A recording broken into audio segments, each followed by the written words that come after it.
we're going to talk about Purim. Kriyas Megillah will be Monday night.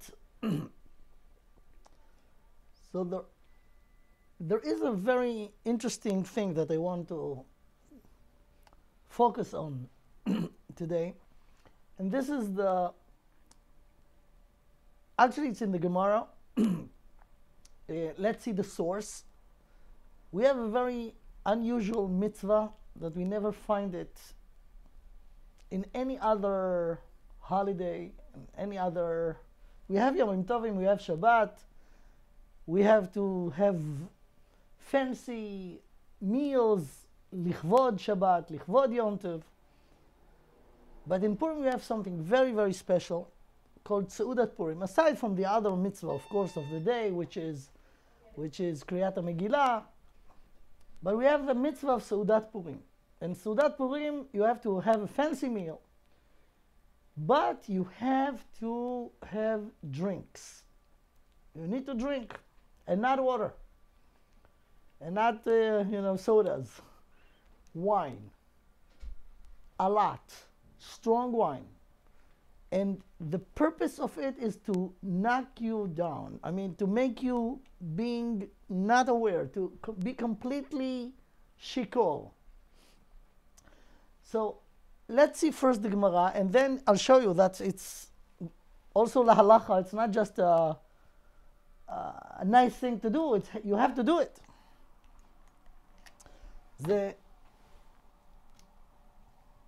Just 1 second.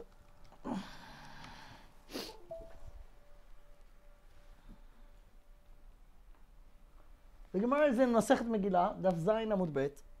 The Gemara says the following: Amar Rava, Mechayev inish levesume bepuraya ad delo yada ben arur aman lebaruch Mordechai. To translate it, a person is obligated to get drunk. Levesume is to get drunk in Purim. Ad delo yada, and here's the specification. It's not just to be drunk. There is a level of how much you have to be drunk, how much you have to drink, until what level of being drunk you have to be. Ad delo yada ben arur aman lebaruch Mordechai. I just want to remind everyone that Seudat Purim, the festive meal of Purim, is not at the night time. Let's say this year, we read in the Megillah first time Monday night. The entire day we were in fast, Ta'anit Esther. It's a fast day. The festive Seudah of Purim, the festive meal of Purim, is not at the night time, like in Shabbat or in any other Yom Tov. And it's not even in the morning, the day after, but close to the end of the day. This is the time of Seudat Purim, of the meal of Purim. Now, last night, Erev Purim, we read the Megillah. And the Megillah gives us the story, the famous story that everyone knows since they were in kindergarten, about Haman and his thought to kill the Jews, and then the turnover, the V'na'afachu. So everyone knows the Megillah basically, but yet even that, even if you know it, you have to hear the Megillah twice, at the night time, and then next day morning, after in Tfilat Shacharit, you read the Megillah again. And then you come, after the davening in the morning, you do the mitzvah of Mishloach Manot Ish L'Re'eu. You spend a few hours on this. And so that Purim starts usually about 2 hours before sunset, something like this. Now, the entire idea of Purim is to every year, at the day that was the war, the revenge war that the Jews took against their enemies, the day after that was established for us as a Yom Tov by Chazal, by the last Nevi'im. Mordechai Esther was the last generation of the Nevuah, the prophets. And we have this day. The entire idea is to reread the story. And we read it twice. And if you read the story for sure you know who are the good guys and who are the bad guys in the Megillah. Every little kid will tell you who is the bad guy, Haman. Who is the good guy, Mordechai, Esther. Now comes the time of the Seudat Purim, the festive meal. You have to drink wine and have to be drunk in a way that if someone will ask you, who is the good guy in the Megillah? If you still think it's Mordechai, or you are able to say it's Mordechai, you're not drunk enough. Until you say that Mordechai is the wicked person of the Megillah, of the story. And Haman is the best guy.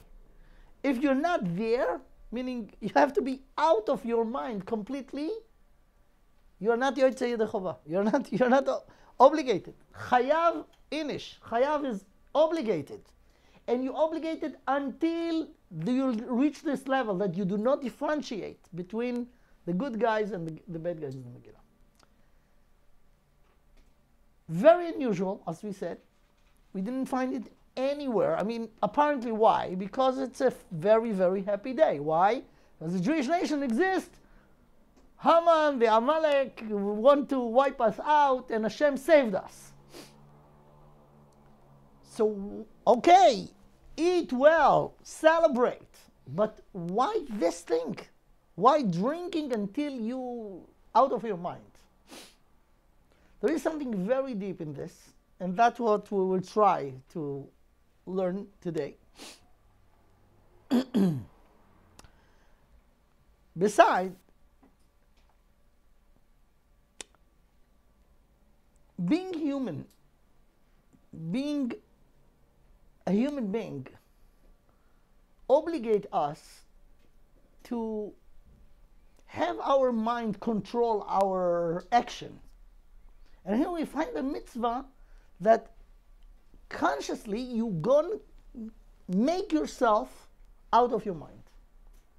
This needs explanation. Rambam bring it להלכה and also Shulchan Aruch. I'll show you. Here's the halacha in the Rambam, Ilchot Megillah Perek Bet, the second chapter, הלכה ט"ו, כיצד חובת סעודה זו? How do you have to have this meal? שיאכל בשר ויתקן סעודה נאה. You're not, fulfill your obligation by eating cereal or something. You need a good, heavy, fleishic meal with meat. ויתקן סעודה נאה כפי אשר תמצא ידו. As much as you can. And that actually we have every Yom Tov and every Shabbos. But this is the continuation. ושותה יין עד שישתכר וירדם בשכרות. And the Rambam, he said again, להלכה, you have to drink wine, but he didn't bring what the Gemara said, עד דלא ידע בין ארור המן לברוך מרדכי. He said, you have to be so drunk until you'll fall asleep. Of course, if you fall asleep and someone asks you, who's the bad guy and the good guy, you're sleeping. You do not even know how to relate to the question. So you fulfill your obligation. So this is the Rambam. We bring it להלכה. You have to get drunk. Shulchan Aruch, in Orach Chaim, Siman Taf Resh Tzadik A, halacha Bet, he brings the Gemara in the words of the Gemara. Chayav inish levesume bepuraya ad delo yada ben arur haman lebaruch Mordechai. This is the Shulchan Aruch. This is Moran. Rama, in Haggah on this, he said the following: Ve'yesh omrim, de'en tzarich lishtaker kol kach. You don't have to get to reach this level that you really be asked and answer. Haman is the tzaddik of the Megillah. Mordechai is the wicked one. You do not have to get Ela sheyishte yoter milimudo. You should drink more than you usually drink wine. Veishan, and here we bring the shita of the Rambam. Veishan, and he will fall asleep. Umitoch sheyashen eno yodea ben arur haman lebaruch Mordechai. This is the shitat Maharil that Rama bring it lahalacha.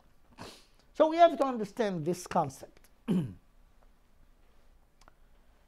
I will put a few more sources. I don't know if we could cover everything, but we'll try. In the name of the Ari HaKadosh, in the Kabbalah, it's well known, this line, he says, Kedushat Yom HaKippurim tfela hi lePurim. If you take the Jewish calendar, so everyone probably will say the most holy day in the entire year is Yom Kippur, Yom HaKippurim. We fasting, we are behaving like malachim, no eat, no drink, all day in the Bet Knesset, in the shul, making contact with Hashem. A very spiritual day, the holy day of the year. Says the Ari HaKadosh that there is another day in the year. Apparently it seems just the opposite of Yom HaKippurim, but the name is the same, almost. Purim has 5 letters. Pei, Vav, Reish, Yud, Mem. Kippurim is another 1 letter before, the letter Kaf. The letter Kaf in the beginning, in Hebrew, when I say this is like this, I said Ze kemo ze, like it. So, if you take the word Purim and the word Kippurim, Kippurim is like Purim. Yom HaKippurim, the holy day of the year, is like Purim. Says the Ari that Purim is in higher level than Yom HaKippurim. It seems, what? Purim is a fun day, right? We're laughing, it's a good day, you have a lot of fun, you eat, you drink. Says the Ari, it's much holier than Yom HaKippurim. Again, this is something that needs explanation. Another thing that mentioned in the Midrash and the Rambam, bring it להלכה in הלכות מגילה. He said the following in פרק ב': כל ספרי הנביאים וכל הכתובים עתידים להיבטל לימות המשיח. When the ultimate geula, when the ultimate redemption will come at the end of days, and Mashiach will come, will be many, many things that are going to happen. All the Jews will get out of exile, will get to the land, the holy land of Eretz Israel, will be in the right level. All of them will, Mal'ah ha'aretz de'ayet Hashem, everyone will know, will be very spiritual. This is the ideal time. So when it's going to happen, says the Midrash, and the Rambam bring it להלכה, meaning this is the way it's going to be. כל ספרי הנביאים וכל הכתובים עתידים להיבטל לימות המשיח. He speaks here about the Tanakh, without the Taf. Tanakh are initials of Taf, Nun, Chaf. So Torah is the 5 books of Moses. That's not here. But the Nevi'im, the prophets, and the Ktuvim. Says the Midrash, and Rambam bring it, Atidim libatel imot HaMashiach. They will not be valid. We have to understand what that means. The Nevi'im speaks the words of God. The words of God, you could not say about them that they're not valid. So I'll explain it in a minute. So, Chutz me Megillat Esther. Now, Megillat Esther, the book of Esther, is in the Ktuvim. Not in the Nevi'im, but in the Ktuvim. Esther wrote it. Vatichtov Esther u'Mordechai. Esther and Mordechai wrote it. Mordechai and Esther were the last Nevi'im in the last generation of the Nevuah, so they were Nevi'im. And they wrote the Megillah. As it's mentioned in the Megillah, Vatichtov Esther bat Avichai וכו'. So says the Rambam here להלכה, and again, the source of it is a Midrash. Megillat Esther, הרי קיימת כ5 חומשי תורה. Like the 5 books of Moses that will never be not valid, Megillat Esther also is the exception of the Nevi'im וכתובים that it will be valid. וכהלכות של תורה של בעל פה שאינם בטלים לעולם. Now, let's explain. What is the meaning that it will not be valid? If you take the Jewish calendar, you see that all our major holidays mentioned in the Torah. What are the major holidays? Pesach, Shavuot, Rosh Hashanah, Yom HaKippurim, Sukkot. They are all mentioned in the Torah. Rosh Chodesh, Shabbat. But there are a few more days in the Jewish calendar that's not mentioned in the Tanakh, in the Torah, in the 5 Chumshei Torah. Purim, Purim is not in the Torah, it's in the Ksuvim. And Tisha B'Av, that's not a happy day, but it's a day. Tisha B'Av, we mourning on the destruction and going to Galut and the destruction of the Beit Rishon and Beit Sheni. And there are other fasts like Yud Zayin B'Tammuz, Asara B'Tevet, Tzom Gedalia. So those actually the days that the Medrash and the Rambam relate to them here. Those days, Tisha B'Av, Yud Zayin B'Tammuz, Asara B'Tevet, Gimel B'Tishrei, which is Tzom Gedalia, they will not be relevant when Mashiach will come.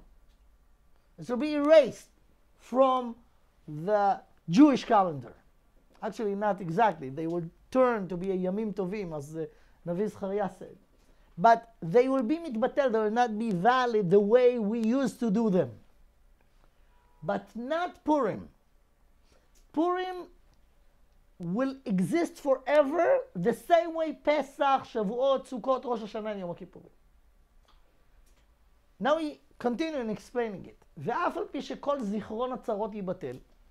And here he explained, what do you mean עתידין להיבטל? What gonna be not valid anymore? Those days that we mourning because the ultimate redemption will take us out of being need to be mourning. ואף על פי שכל זיכרון הצרות ייבטל, שנאמר כי נשכחו הצרות הראשונות וכי נסתרו מעיניי. This is a pasuk in Yeshayahu, that when the ultimate Gula will come, all the bad times will be forgotten. ימי הפורים לא יבטלו.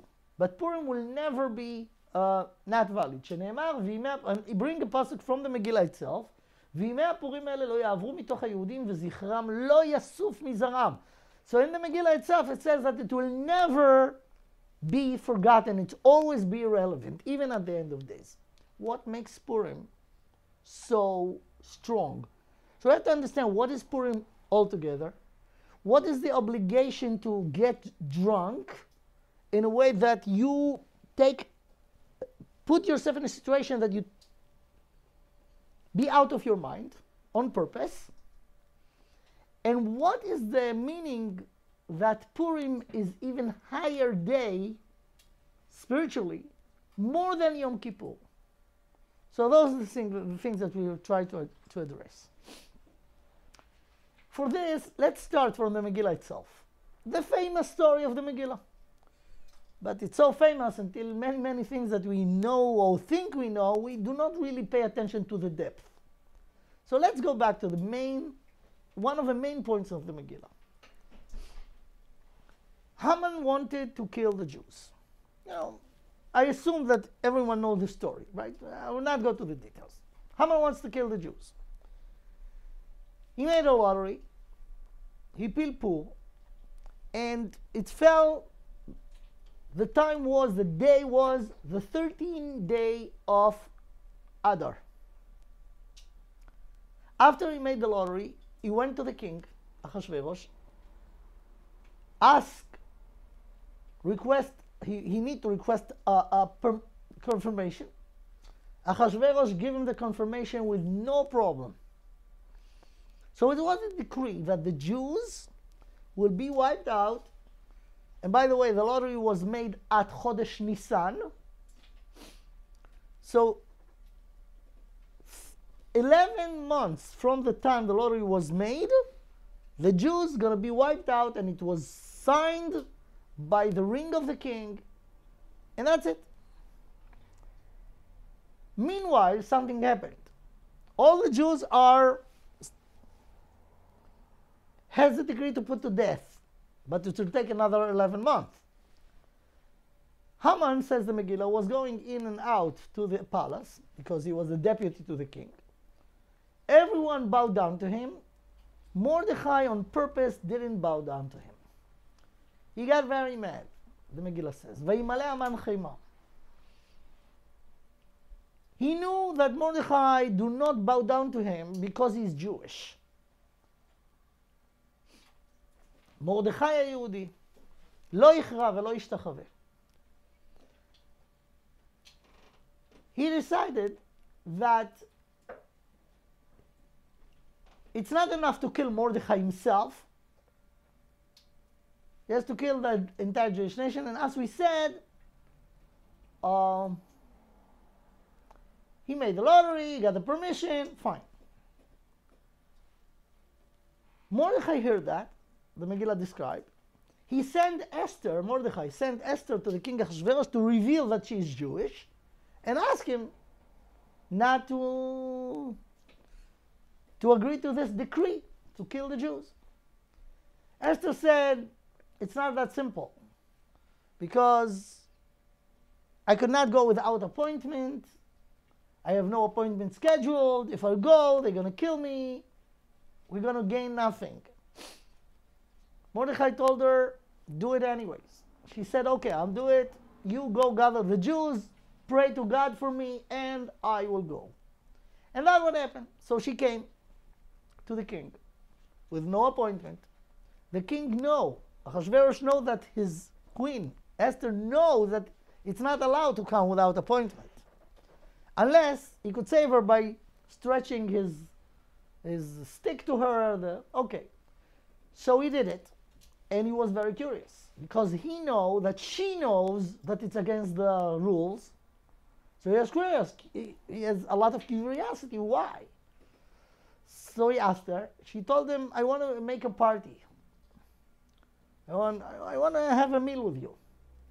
But not just with you, please invite also Haman.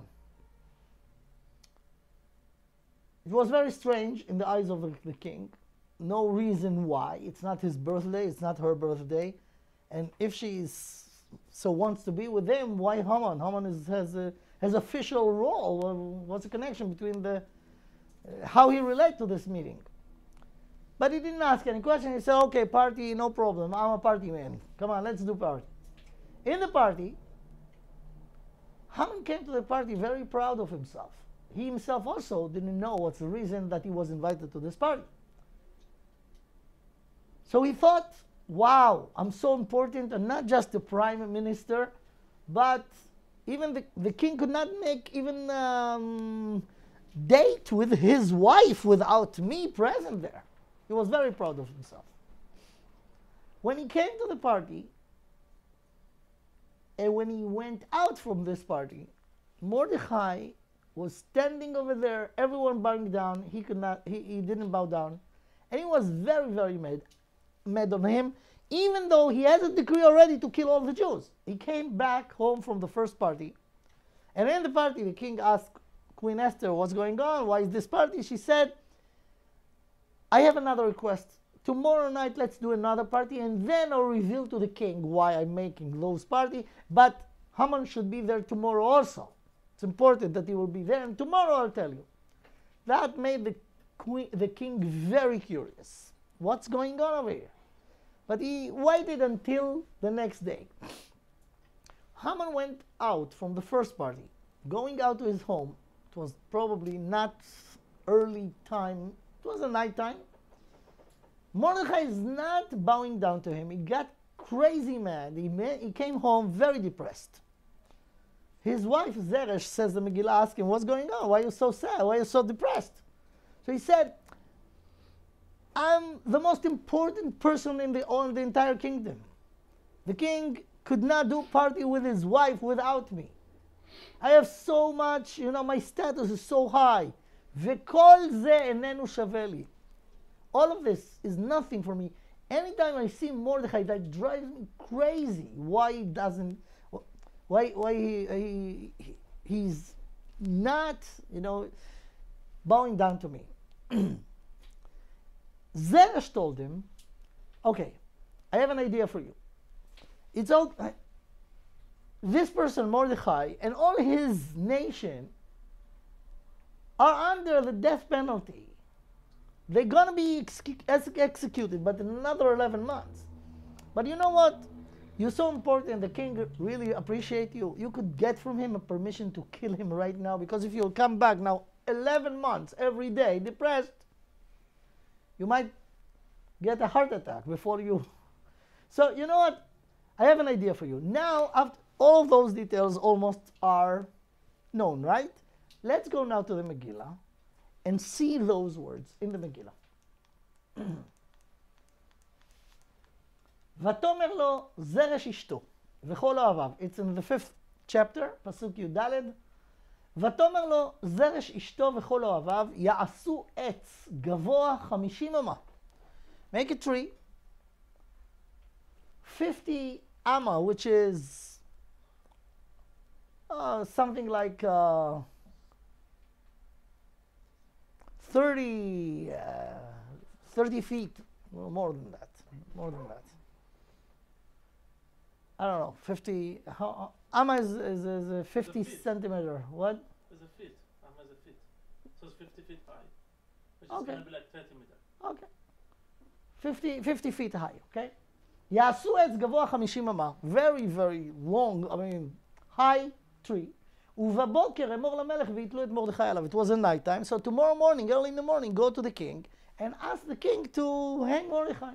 Because he didn't do what the king says. וכל עבדי המלך אשר בשער המלך קוראים ומשתחווים להמן כי כן ציווה לו המלך. So the king will be for sure agree that this person is not doing what the law says, so hang him.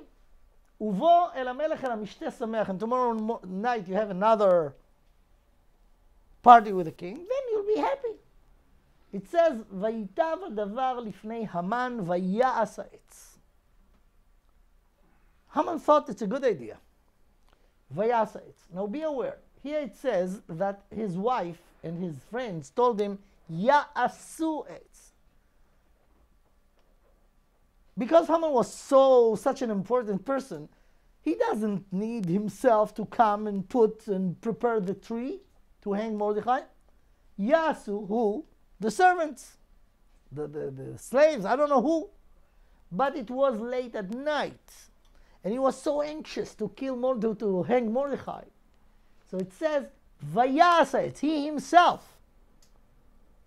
Not the servants, not the slaves, he himself. He was busy all night, make sure that the tree is in the right height and it's good, shown from all angles of the city to see Mordechai hanging on this tree.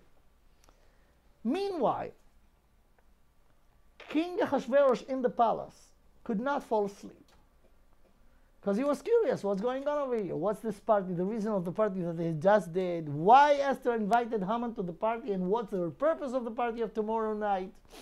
Could not sleep. You know the story. They brought the history books. He realized that he has a moral obligation to pay off the person that saved his life a few years ago, Mordechai. And he asked, did he get his reward?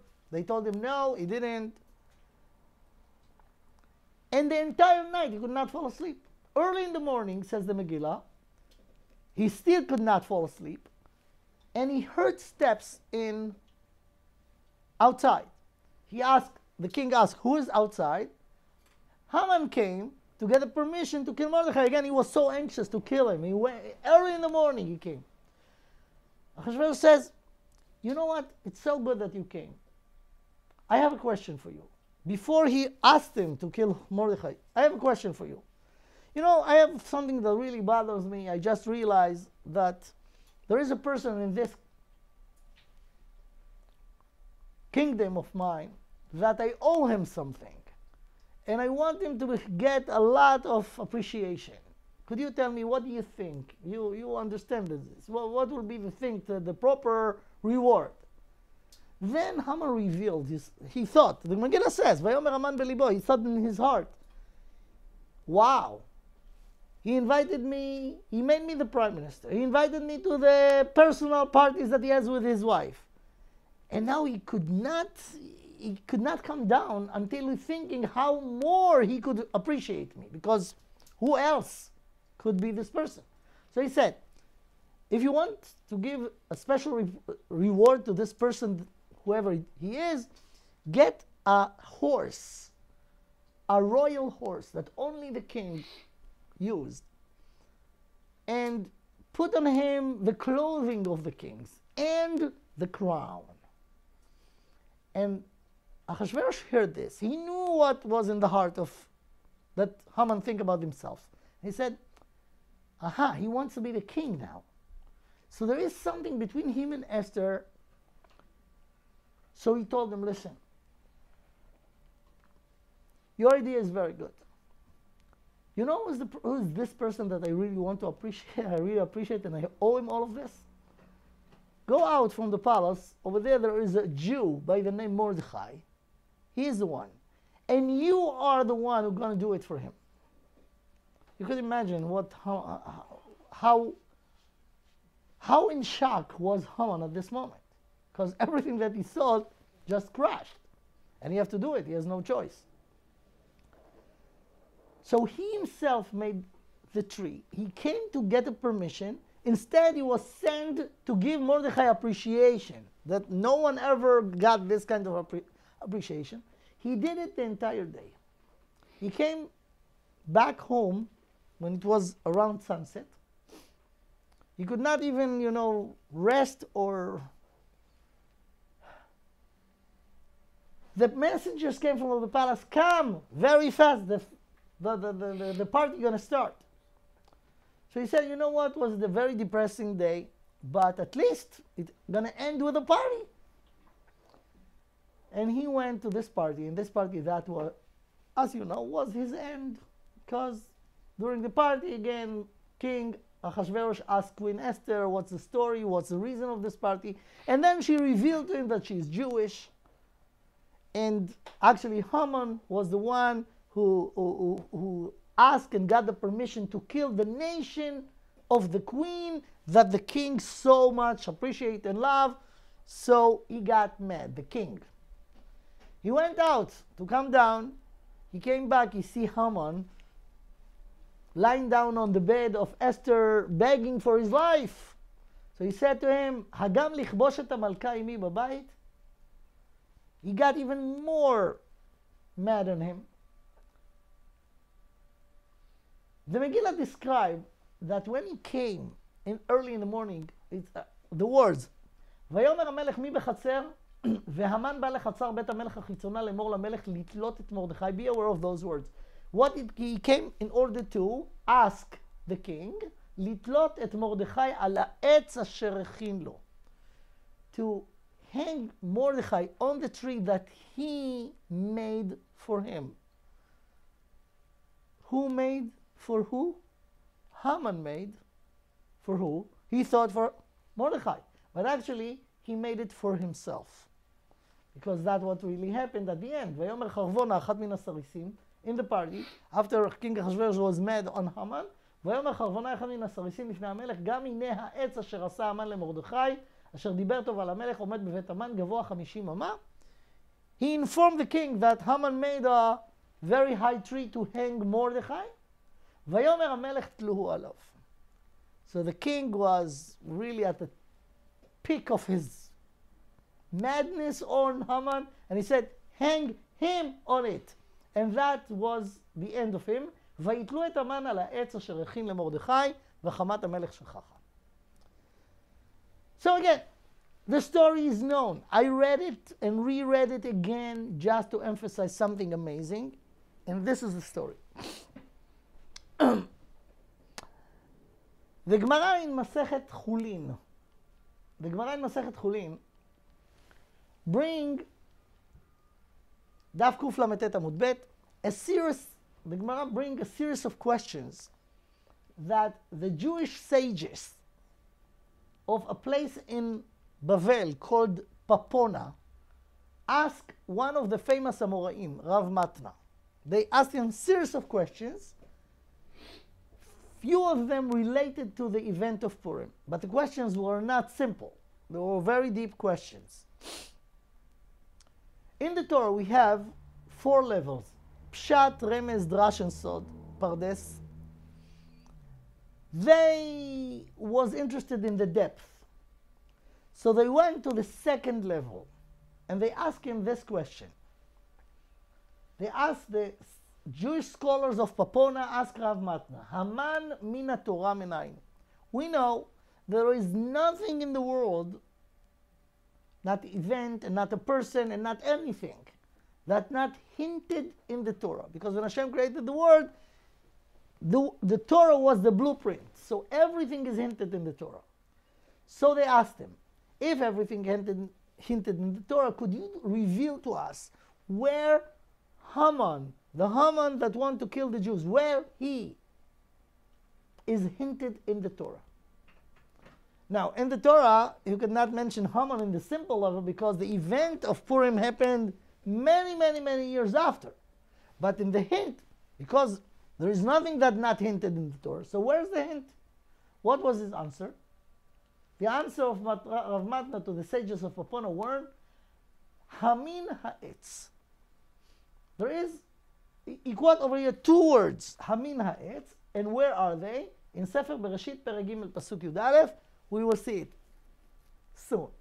They ask him another question. Esther min Torah minai. Where's Esther hinted in the Torah?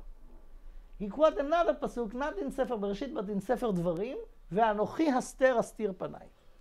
And they ask him also about Mordechai, but we will just try to understand the first question and the first answer.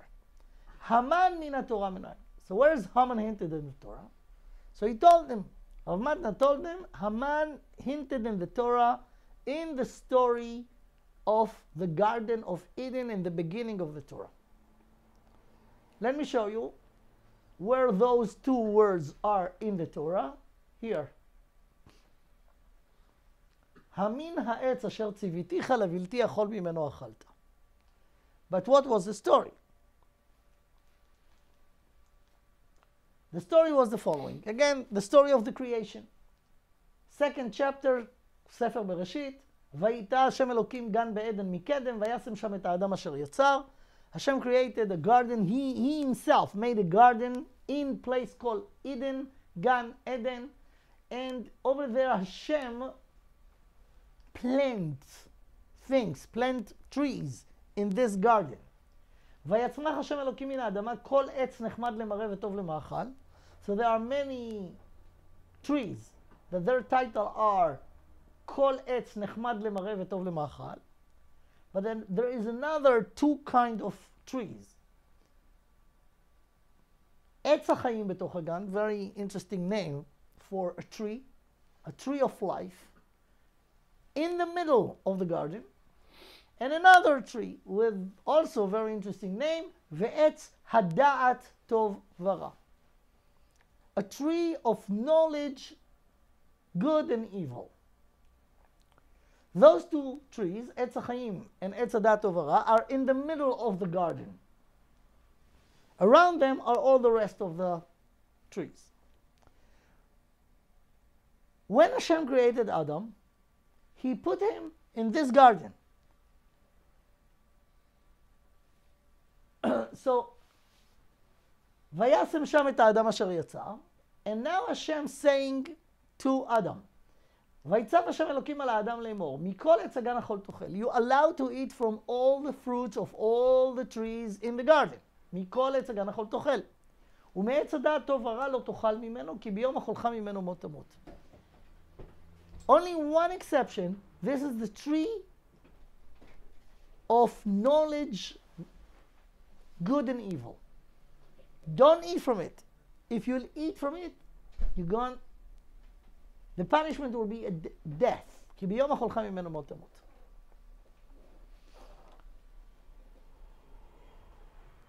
All those things happened, according to the description of the Torah, before Chava was created. Then Hashem created Chava. Adam told Chava that they are allowed to eat from all the trees, but not from this one. And then, in the third chapter, the Torah described that in the garden was the Nachash, the serpent. Now, the serpent, this Nachash HaKadmoni, the first snake, took on himself the mission to cause Adam and Chava to not accept the instructions of God and eat from this tree. So he came to Chava, and now let's see the dialogue that was between the snake and Chava. ויאמר הנחש אל האישה, לא מאוד תמותון. She told him, no, God told us, don't eat from this tree. If you'll eat from it, you're going to die. So the snake said, no, don't worry about it. You're not going to die. He lied to her. כי יודע אלוהים, כי ביום אכולכם ממנו ונפקחו עיניכם והייתם כאלוהים יודעי טוב ורע. Now actually, what did he say? You know why God told you don't eat from this tree? This tree has in it the power that if you will eat from the fruits of the tree, of this tree, you will be like God. Yod'ei tov vara. You'll be knowledgeable, good and evil. And God do not want you to be knowledgeable in this thing called good and evil. Therefore, he told you don't eat from it. But if you eat from it, you're not going to die. Okay. The name of the tree in the first place is very funny. What do you mean? It's hada'at tov vara. That is knowledge. So, what is the meaning of this? This tree. The other tree is the tree of life. You eat from it, you will never die. But this one will change something in your ability to understand. You'll get extra knowledge that you do not have now. And that's what the Nachash says. ונפקחו עיניכם, your eyes will be opened. You will see something that you do not see until you will eat from it. Now, after he said that, it says that ותרא האישה, כי טוב העץ למאכל, וכי תאווה הוא לעיניים ונחמד העץ להשכיל. She heard the argument of the snake. ותרא האישה, meaning not with her physical eyes, but with her intellectual eyes. She saw that there is something in what she said, what the snake said. Now what she saw, ותרא האישה, what she saw, כי טוב העץ למאכל. This tree is good. It's tasty. But this is not special about this tree, because the other trees also, כל עץ נחמד למראה וטוב למאכל.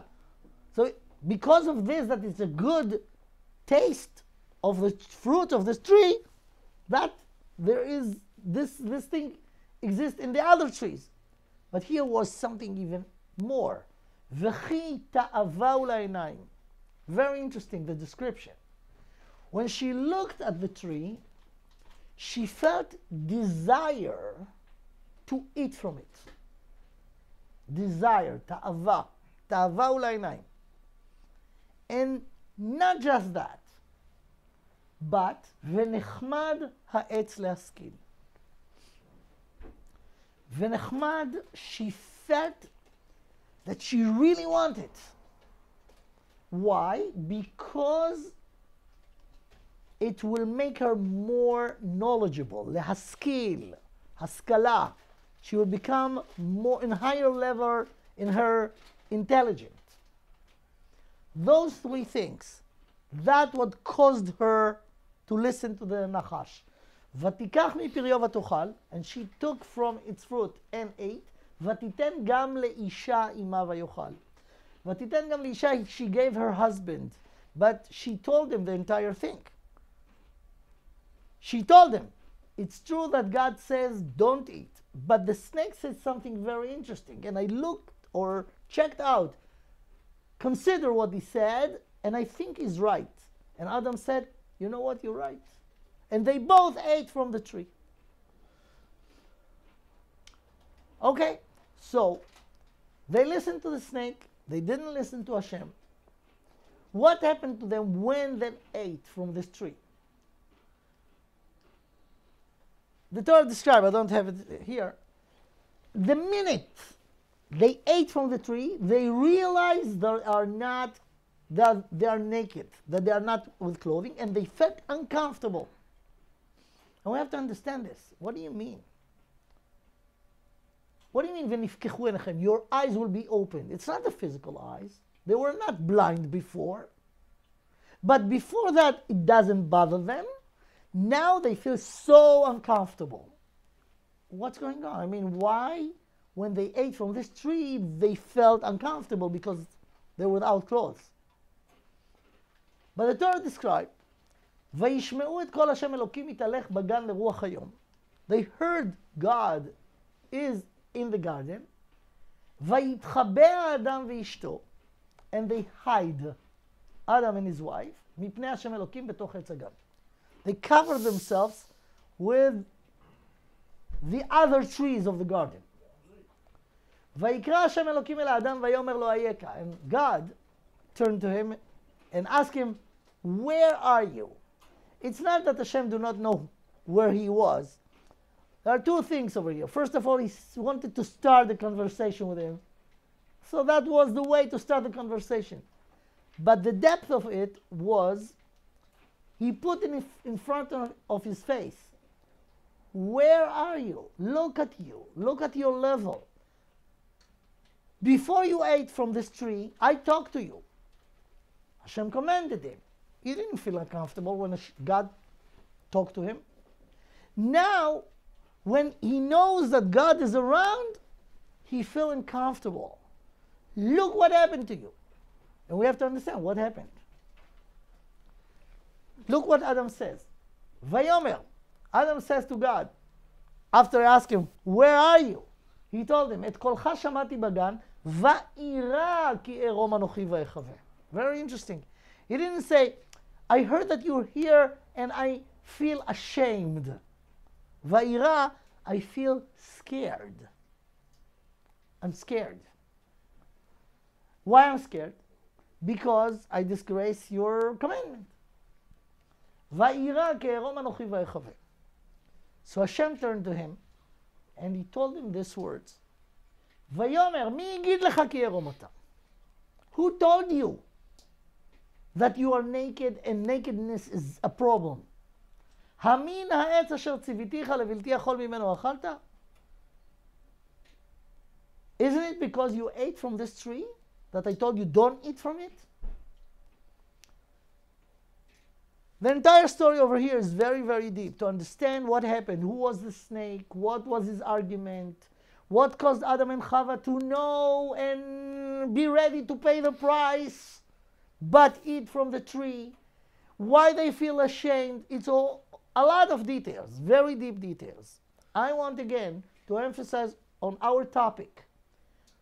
The Gemara in Chulin says that Rav Matna told the people, the sages of Papona, if you want to know where Haman from the Megillah, with the story of Purim, hinted in the Torah, this is the place. Those two words, Hamin Ha'etz. Who said those words? Hashem to Adam. And over here is Haman. What does it say? When they ask Haman min Torah minayin, when we find Haman in the Torah, the story of Haman, the issue of Haman, they didn't look for, letters, Hey Mem Nun, because you could find them in the Torah in other places, like the man that was coming from heaven, from Shamayim, in the desert for the 40 years. Haman, right? So if you want to find, there are more places aside from this one. But Hashem says, but Rav Matna says it's here.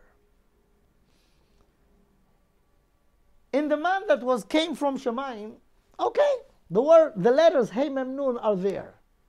But here we find Haman and a tree. And from the Megillah, we know that there is a connection between Haman and a tree. And here you find those two words next to each other. Hamin Ha'etz. You know what that means? This tree, we just a little bit review what was this tree. The tree in Gan Eden, called Etz Hadat Tov Hara. This is the tree of the Megillah, that Haman made himself, Vayas Ha'etz, and this is the tree that Haman himself will hang on it. What do you mean? This tree, the knowledge differentiate between good and evil was No connection. Was so many years before, in the beginning of the history. What the connection to the tree of Haman in the Megillah? This is the major issue over here. And let's try a little bit to touch it. In order to learn it, we have to learn something that mentioned in one of the philosophical, very deep philosophical books that we have in the Jewish bookshelf. A book wrote by the Rambam. The book is Moreh HaNevuchim, Instructions for Confused, Directions or finding intellectual way to understand things that are very confusing. Rambam wrote a whole book, philosophical book. In this book, basically trying to relate to all the philosophical questions that raised by the Greek philosophers and others, and show the Torah approach and give the answers, or the way of the Torah, the philosophy of the Torah, the explanation of the Torah to those questions. So it's a very deep, philosophically, he deals with very sensitive, deep questions. The book divided to 3 parts. In part 1, second chapter of the book of the Rambam, Maimonides, and he brings the following. He try to explain very complicated notions to define. Philosophical notions. He tried to explain the meaning of the word true and false, and good and evil. What is the definition? So he brings a story that happened to him. He said, the Rambam, I'm quoting the Rambam. Those words was written close to 950 years ago, something like this. So the Rambam says the following. One day I got a letter from a Jewish scholar that lived at the time of the Rambam, 1,000 years ago approximately. And he sent me a question. And the question was the following. When I read, this Jewish scholar asked Rambam, when I read the first few chapters of Genesis, of Sefer Bereshit, I have a problem to understand how wisdom, intelligence, which was the peak of being human being, the ability to think. So according to the story of the Torah, it seems that Adam became an intelligent creature, knowledgeable, intelligent, because he didn't listen to God. It seems like God created this tree, Etz Hadat Tovara, and he said to Adam, don't eat from it. And he ate, and when he ate, he became smarter, he became intelligent. So you have to understand, Rambam appreciates intelligence very much. Knowledgeable, philosophers, and this Rav also.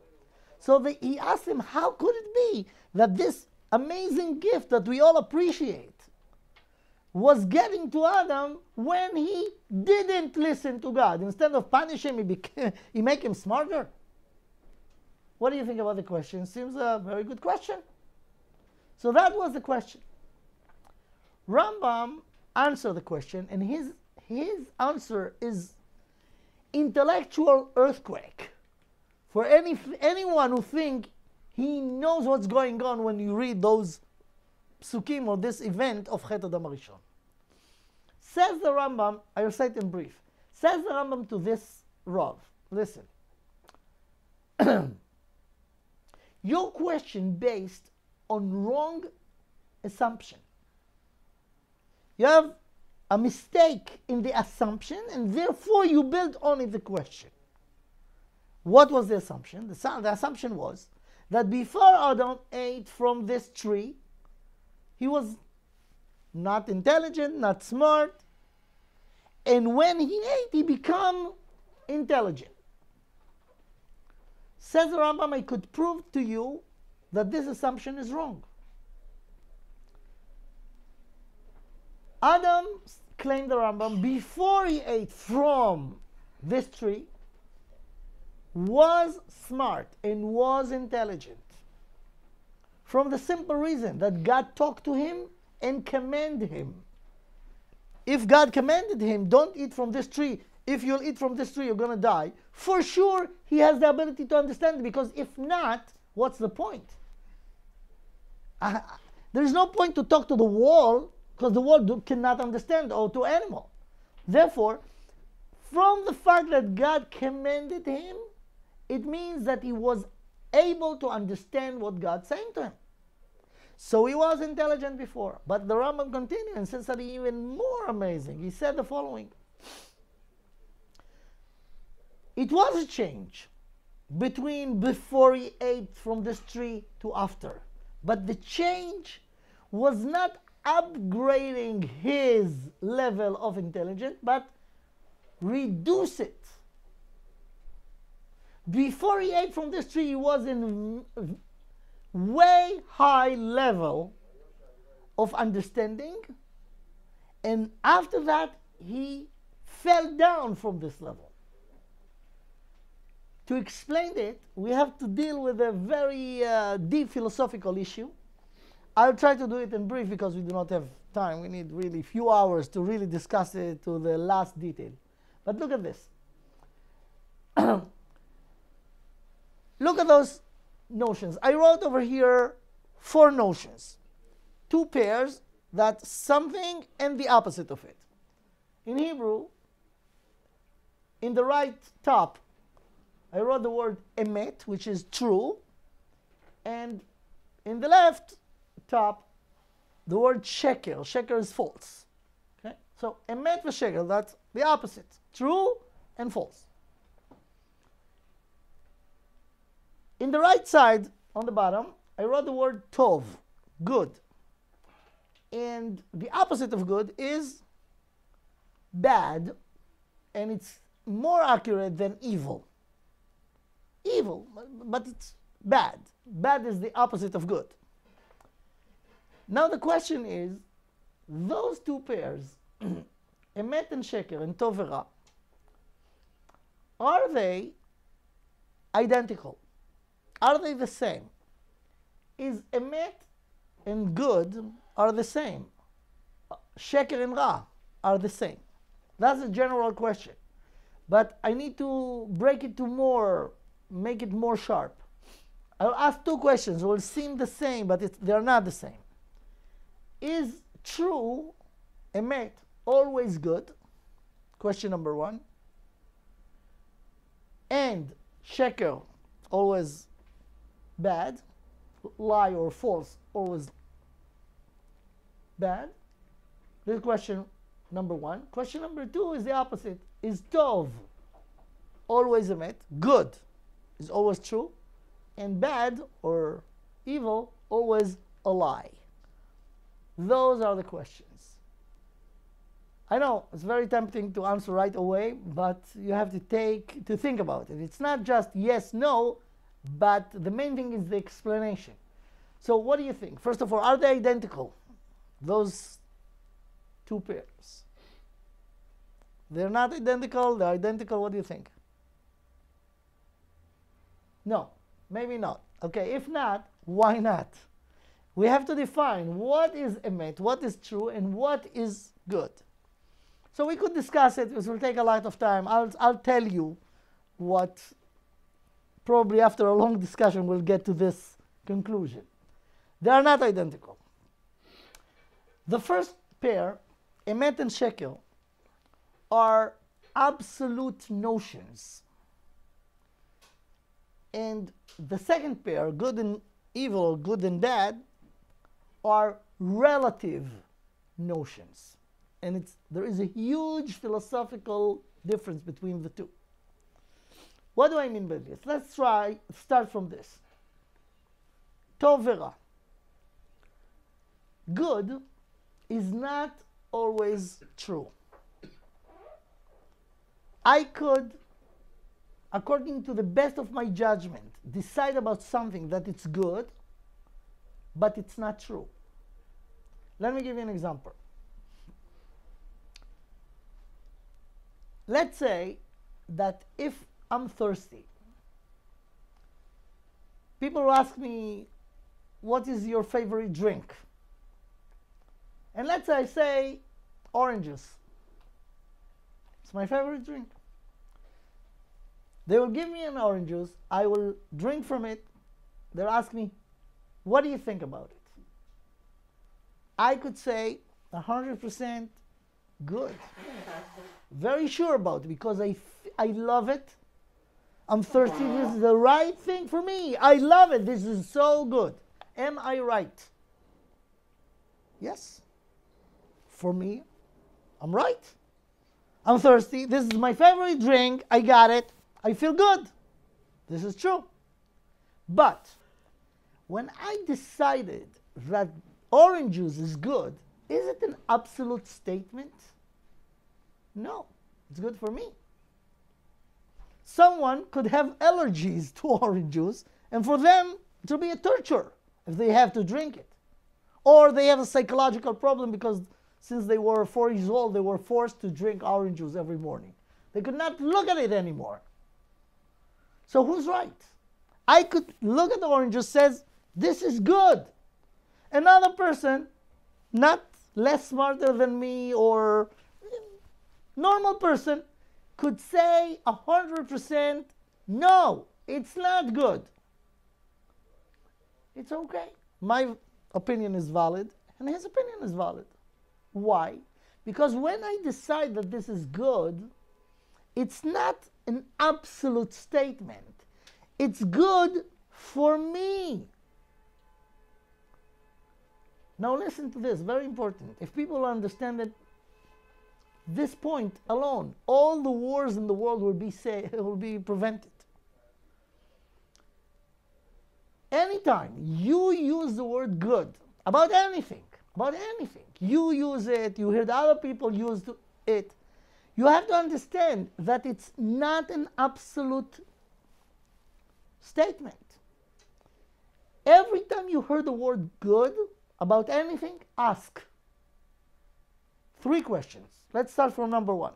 Good for who? And what good for me? Not necessarily good for everyone. Again, if everyone will understand this, there will be no conflicts. You know, all the fights and the conflicts and the wars are because one person or a group of people want to force other to think like them about everything. If you accept it, that it's good for you, and it's not good for someone else, and this is the right thing. So good is a relative notion. Anytime you heard anyone saying good about anything, ask good for who? But I said we have to ask 3 questions, not just good for who. The second question will be, let's go to the same example. I'm thirsty, my favorite drink is orange juice. People give me orange juice. When I say I'm thirsty, I drink it, I feel good. They ask me, how is it? Good. But what if I have more than one problem? I'm thirsty and hungry and tired. Is orange juice going to solve all my problems? No. Orange is good for me to fulfill my need to drink. But if you'll offer it for me as a solution to my tiredness, it's not it. It's not good. It's not. So, the second question that you have to ask about any time you heard the word good or bad, because bad is the opposite of good. Good for who? And what could be good for you? Not necessarily will be good for everything. But the second thing, good for what? And what good for you for something will not be good for something else. So, it's very relative. When you say about something good, good for who? Good for what? But there is another question. Let's go back again to the example of the orange juice. I'm thirsty. I love orange juice. I drink a cup of orange juice. I feel very good. People ask me, it's good? You want to take a refill? I drink another one. Still feel good. And the third one. And now they'll ask me, it's so good? Take another one. But I can't anymore. I'm not thirsty anymore. If they will force me, the one who love orange juice, when I'm thirsty, to drink the fourth, the fifth, it will become a torture. For me, it will become not good. And this is the third question that you have to ask about any time you heard the notion good or bad. Good for who? Good for what? And good in what amount? And what could be good for a certain amount could be just the opposite of good if you will take more than this. And it's not just oranges, anything. Therefore, those notions, good and bad, are relative notions. Remember the name of the tree? Etz Hadat Tov Vara. So we ask, what is this tree? Why God created? I'm asking now, why God created him in the first place? And if it's really changed for better the knowledge of a human being, why God told Adam, don't eat from it? He doesn't want Adam to be smart. So we have to know, the name of the tree is not the tree of knowledge. Anyone who cut it here, tree of knowledge, made a big mistake. No such a thing, tree of knowledge. Knowledge is not growing on trees.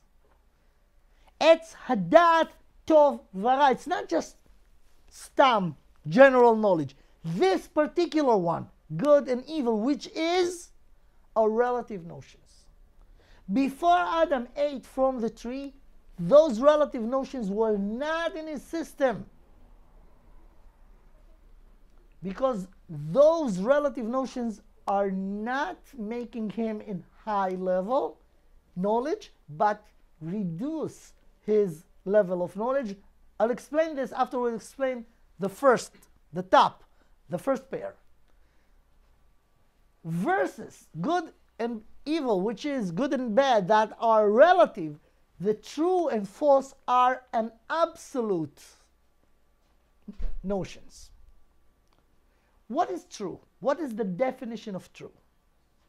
See, in Hebrew, in the Holy Language, true are three letters, Aleph, Mem, Taf, Emet. What is Emet? Emet is reality. Reality. If I, as intelligent creature, try to understand something around me, anything, try to understand it. I look at it, I check it from all angles, try to verify the essence of it, and then I has a conclusion. For example, I see a chair, I look at it from all angles, try to understand it, then I got to the conclusion, this is a chair. So there is a chair, and there is me who tried to verify what is it. When there is a match between the thing and how I get it, understand it, this called emet. In Hebrew, if you take those letters, Aleph, Mem, and Taf, and change the order of the letters, put the Taf in the beginning. Taf, Aleph, Mem. You'll get a word in Hebrew which is ta'am. Ta'am is its match. When it's match, when you have the thing and you have the person who look at the thing, and there is a match between what the thing is and how I grasp it to understand it, that's called emet. What if I try to understand the chair, check it out thoroughly, got to the conclusion that this chair actually is a pickle? And I mean pickle, real pickle. Not that in any weird language in the world, instead of chair, it's called pickle.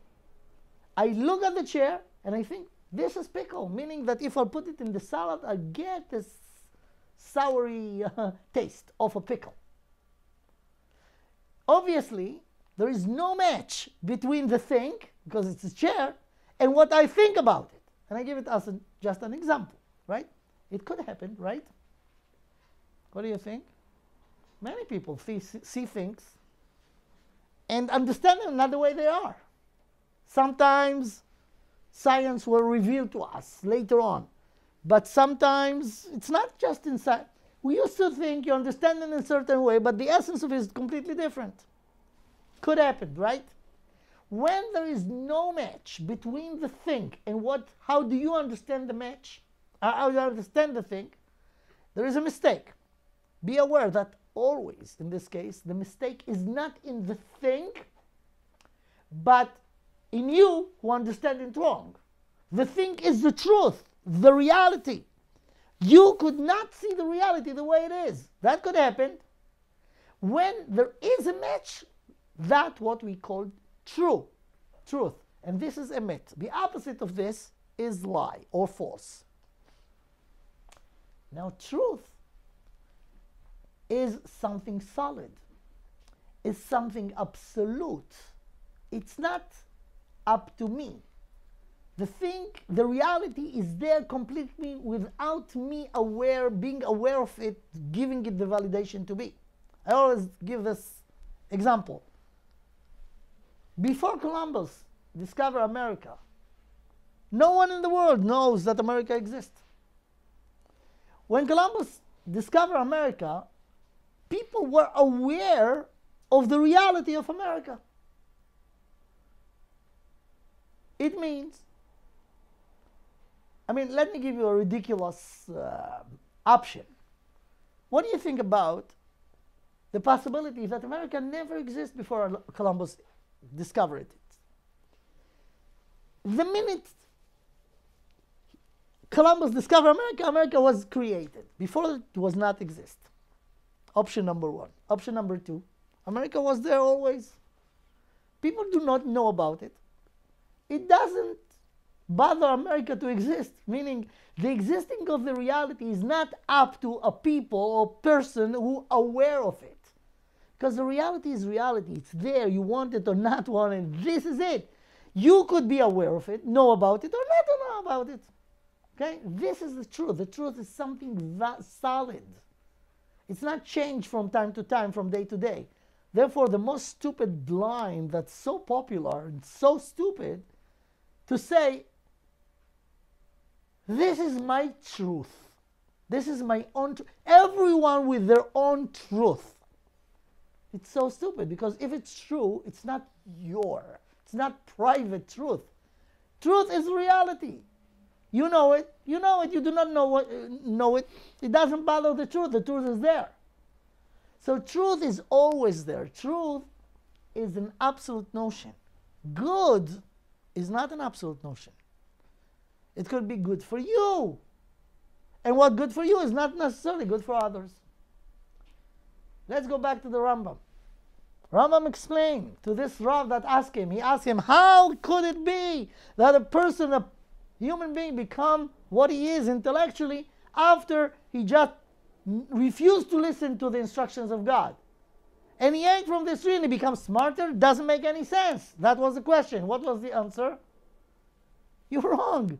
He was smart and intelligent even before, just from the fact that God commanded him. So he was able to understand it. And the amazing thing that for many people will be like an amazing discovery is what the Rambam says, that he didn't enhance his intellectual abilities, but he reduced them. Why he reduced them? Could you imagine if those notions will not be in the world? Will not be in our system, the relative notion of good and bad. Our world will be so much clearer. Let me give you an example to prove it. Take a candy, chocolate, any candy. Take a 4 years old, healthy, normal 4 years old. Ask the 4 years old, give him a candy. Let him taste it. Ask him, what do you think about it? It's good? What will be the answer? Of course it's good. It's so good. It's so sweet. It feels so good. Give me more. Is he right? Yes. It tastes good. It's sweet. What's the problem? If his mother or father would see him eating too much candies, they will take it away from him. Not because they hate him, because they know something that this kid do not know, and at 4 years old, you would not know this.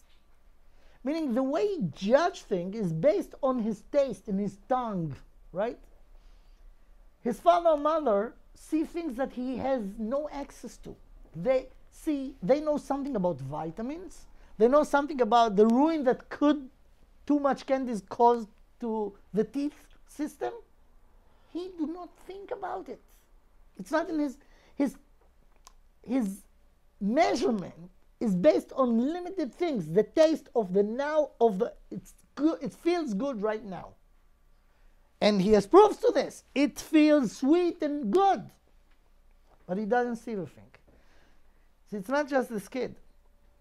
You have to know that each one of us is a kid. Doesn't matter how old we are. We have things that feels good to us. But if you look in the big picture, things that could be feel so good and no one could argue that it's good, you feel good with it, could be so destructive. Let me give you an example. Drugs. Someone who uses drugs feel good. They feel high. They feel it. You could not deny it. They feel good. And because they feel good, they continue to do it. What happened? They ruined their system. They could die from it.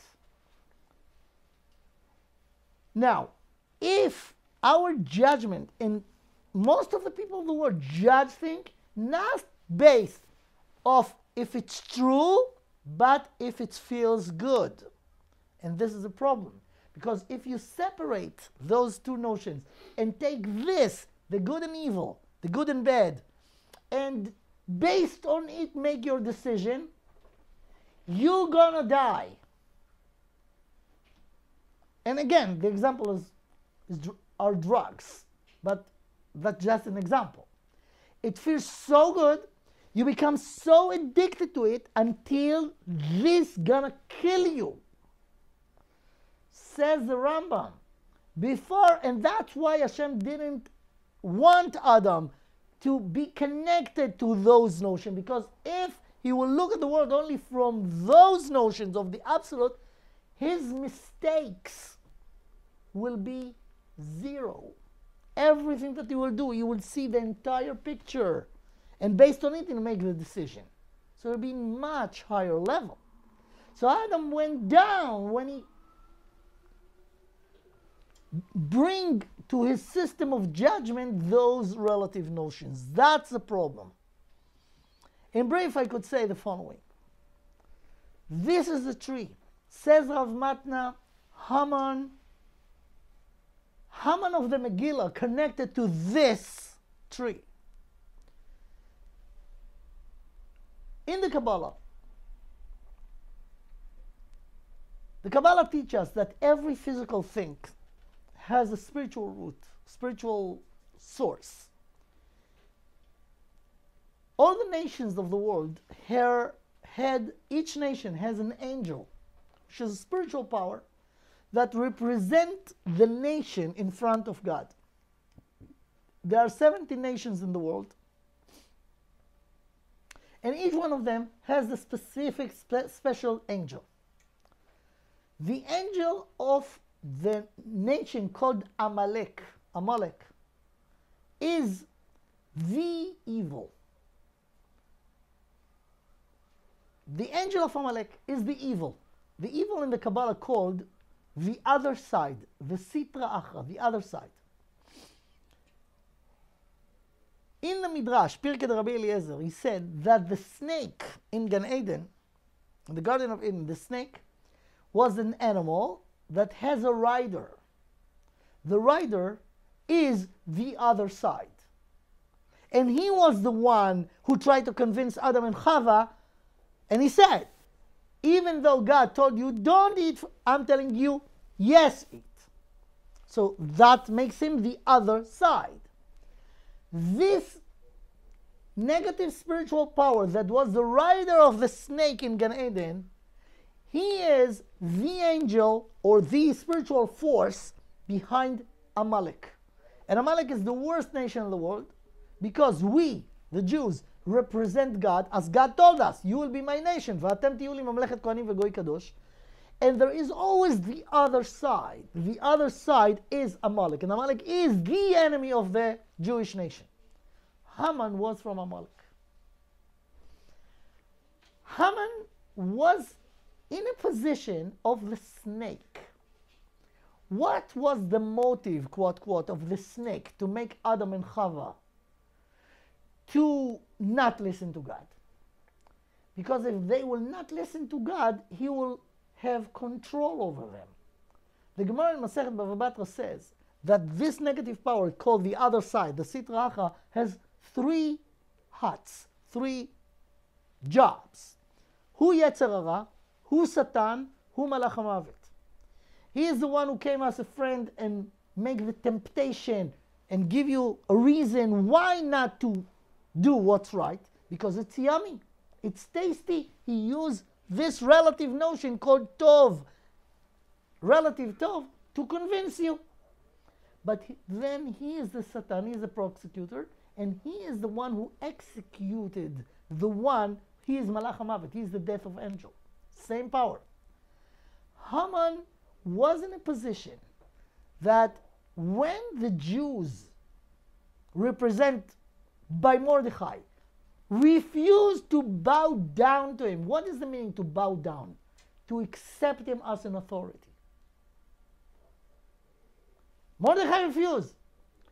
So he decided to kill him. להשמיד, להרוג ולאבד את כל היהודים. To wipe out the entire nation.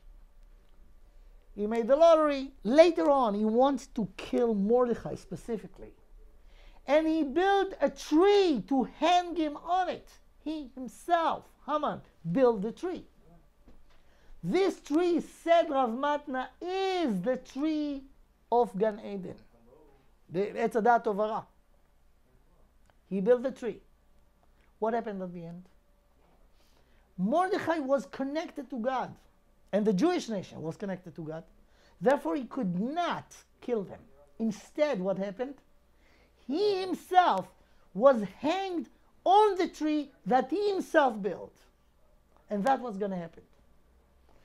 The evil is a temporary illusion reality that in it there is a destructive system that's going to destruct the one who believes in it.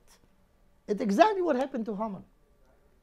Therefore, the story in the Megillah is so amazing that even at the ultimate redemption at the end of days, it will be relevant. You know why?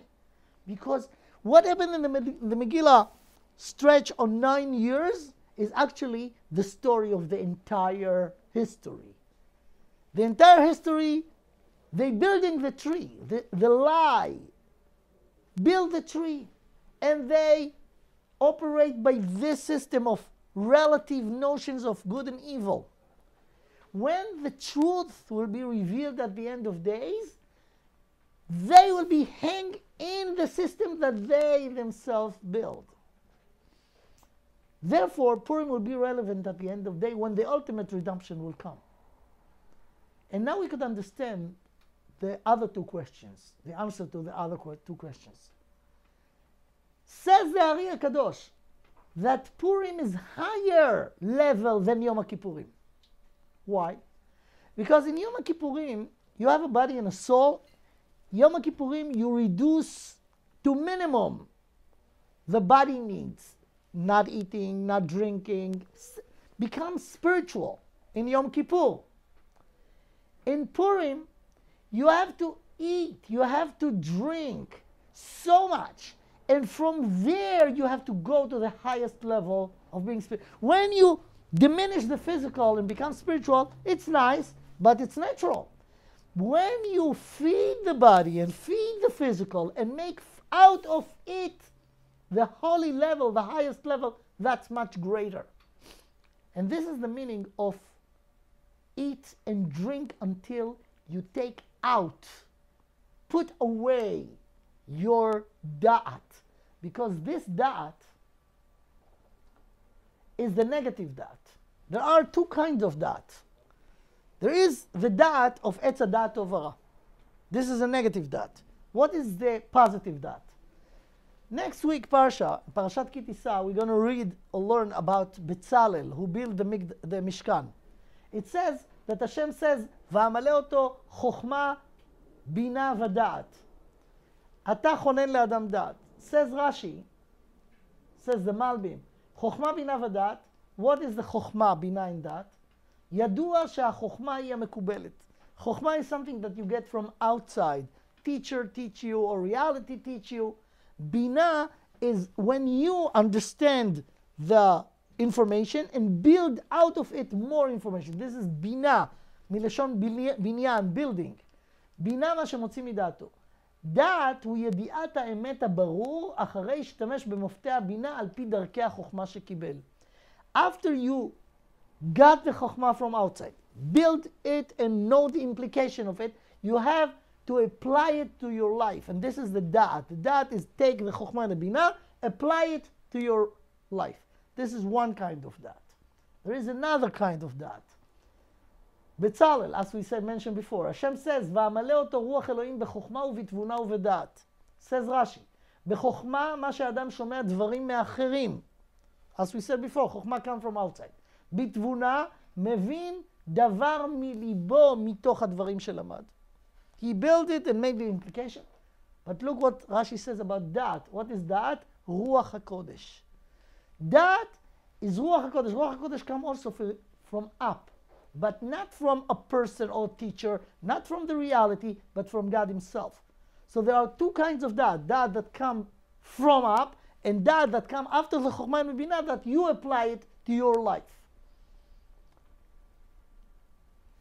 Bilam, the prophet or the magician of the nations of the world, when he came to curse the Jewish nation, as it's mentioned in Sefer Bamidbar, Hashem said to him, "You are not going to say whatever you want. I'm going to put the words in your mouth." And he himself, Bil'am, was very impressed by this. He said, "Ne'um Bil'am bno be'or, u'ne'um ha'gever shtum ha'ayin, ne'um yodea imre'el, shomea imre'el, ve'yodea da'at elyon." Da'at elyon is Ruach HaKodesh. He never in his life get Ruach HaKodesh. But here he got it and he was very impressed. When we have a mitzvah in Purim, to knock the da'at out, to be taking out of your mind, you are, the highest level of it is to take the da'at that we got because of the sin of Achila me'etz HaDa'at Tovara, put it away, and there's no vacuum. When you take this da'at away, what comes? The real da'at. The real da'at is the other tree in Gan Eden, which is the Etz HaChaim. Etz HaChaim is Ruach HaKodesh, is the Torah. So the purpose of the work in Purim is to say we understand what the da'at is. The da'at that's so popular, the knowledge, what we so appreciate in the world is not the real da'at. It's the da'at of the relative da'at. So in Purim, the avodah, the spiritual work, is to put this da'at away in order to reveal the real da'at. So this is the meaning behind the mitzvah. Mechayev inish levesume bepureya. A person should be drunk in Purim in order to consciously take yourself out of the negative da'at in order to be connected to the highest da'at, which is Ruach HaKodesh. And that is the meaning. Among the other things, what the Ari says, that Purim is in higher level than Yom Kippurim. Because when you're spiritual, out of diminishing the physical, this is one thing. When you take the physical, feed it, make it drink in a way that it will be put aside in order to become spiritual, this is higher madriga. Therefore, Purim is higher than Yom Kippur. Okay, there are more stuff. us we know, but that's what we could cover today. Thank you.